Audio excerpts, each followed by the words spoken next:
સૌ વાલા મિત્રોને મારા જય સિયારામ. હું દુષ્યંત પાઠક શ્રી હનુમાનજી દાદાની અસીમ કૃપાથી એક નવા વિડીયો સાથે આપની સેવામાં ઉપલબ્ધ છું. વાલા મિત્રો, આજનો ઉપાય આ વિષયની અંદર તારીખ છે 25મી જુલાઈ 2026 અને વાર છે શનિવાર.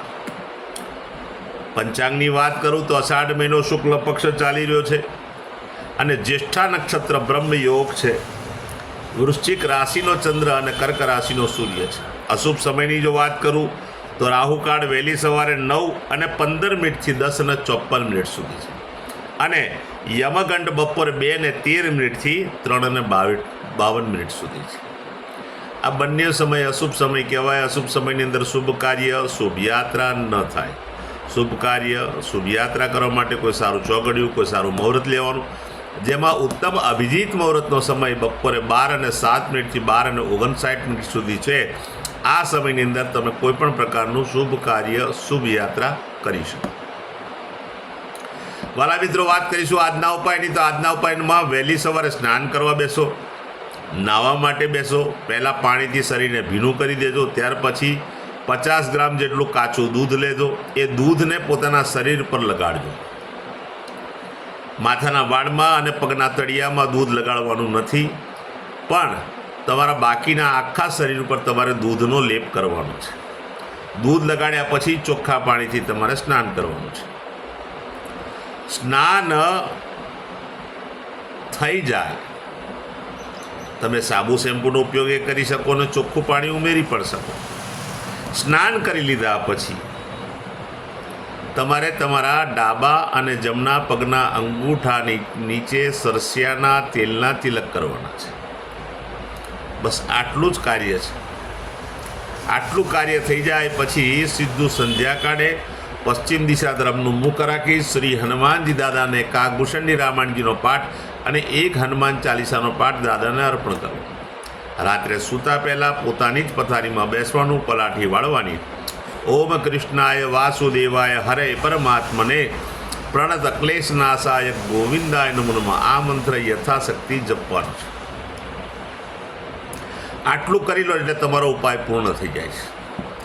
જે મારા વાલા મિત્રનો જન્મદિવસ 25મી જુલાઈ 2026 અને શનિવારના દિવસે આવ્યો છે, આ બધા જ વાલા મિત્રોને સૌપ્રથમ તો જન્મદિવસની શુભકામના. શ્રી હનુમાનજી દાદા તમારી મનોકામના પૂર્ણ કરે, બલબુદ્ધિ વિદ્યા આપે, તમારું અને તમારા પરિવારનું દાદા રક્ષણ કરે. ઉપાયના ભાગરૂપે મેં કહ્યું તે પ્રમાણે સ્નાન, મેં કહ્યું તે પ્રમાણે તમારે સરસિયાના તેલનું તિલક કરો. ત્યાર પછી ગૌશાળાએ જવાનું, ગાયોની પરિક્રમા કરવાની, ગાયોને લીલું ઘાસનું દાન આપવાનું, ગાયોની સેવા કરવાની, ગાયોને પોતાના ઘરેથી જે ભોજન લાવ્યા તે ભોજન ગાયોને અર્પણ કરવું. આટલું કાર્ય થઈ જાય પછી સંધ્યાકાળ થાય ત્યારે ચણાના લોટમાં બનેલું ફરસાણ નાના નાના બાળકોને, જરૂરિયાતમંદ લોકોને, શ્રમિકોને, ગરીબોને, વડીલોને, બ્રાહ્મણોને બધાને ભેટ સ્વરૂપે આપવાનું છે. શનિવારના દિવસે અને તમારા જન્મદિવસ નિમિત્તે કોઈ વ્યક્તિને તમે છત્રીનું દાન કરશો, કારણ કે અત્યારે વરસાદની સિઝન છે અને છત્રીનું દાન કરશો કે રેનકોટનું દાન કરશો, બહુ ઉત્તમ પરિણામ પ્રાપ્ત થશે. જે મારા વાલા મિત્રની મેરેજ એનિવર્સરી 25મી જુલાઈ 2026 ને શનિવારના દિવસે, તે બધા જ વાલા મિત્રો સવારે સ્નાન કરી વડીલોના ચરણ સ્પર્શ કરી પોતાની જ માતાને કોઈને કોઈ ભેટ આપે.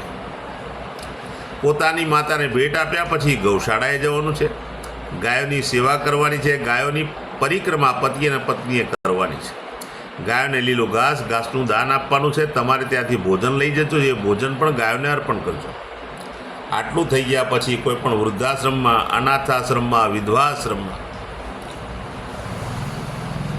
જરૂરિયાતમંદ લોકોને, શ્રમિકોને, ગરીબોને અથવા બ્રાહ્મણોને યથાશક્તિ સીધાનું દાન આપવાનું છે. યથાશક્તિ, જેમાં કમસે કમ તેલ તો જરૂર હોવું જોઈએ. તેલ હશે તો બહુ ઉત્તમ પરિણામ મળશે. તુવેરની દાળ ઉત્તમ પરિણામ આપશે. ત્યાર પછી વરસાદની સિઝનમાં બચવા માટેનું કોઈ પણ સાધન તમે આપશો તો એ પણ તમને ઘણું પુણ્ય આપી જશે. મારા બધા જ વિડીયો યુટ્યુબ પર હોય છે. મારી યુટ્યુબની ચેનલનું નામ છે દુષ્યંત પાઠક. મારી ચેનલને સબસ્ક્રાઈબ કરજો અને બેલ આઇકન અવશ્ય દબાવજો.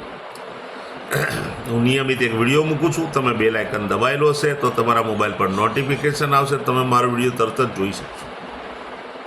એટલે પ્રાર્થના કરું છું, મારી યુટ્યુબની ચેનલને સબસ્ક્રાઈબ કરજો અને બેલ આઇકન અવશ્ય દબાવજો. મારું ઇન્સ્ટાગ્રામ, મારું ફેસબુકનું પેજ, એનું નામ પણ દુષ્યંત પાઠક. મારા પેજને ફોલો કરજો, લાઇક કરજો અને મારા બધા વિડીયોને શેર કરજો. કોઈ સંઘર્ષમાં ફસાયેલા વ્યક્તિ તમારા શેર કરવાથી એ વિડીયો એ જોવામાં આવશે અને એ સંઘર્ષમાંથી મુક્ત થશે. હું નિયમિત એક વાત કહું છું કે મારો એકવાર વિડીયો જોવાથી કે એકવાર ઉપાય કરવાથી કોઈ પરિણામ નહીં મળે.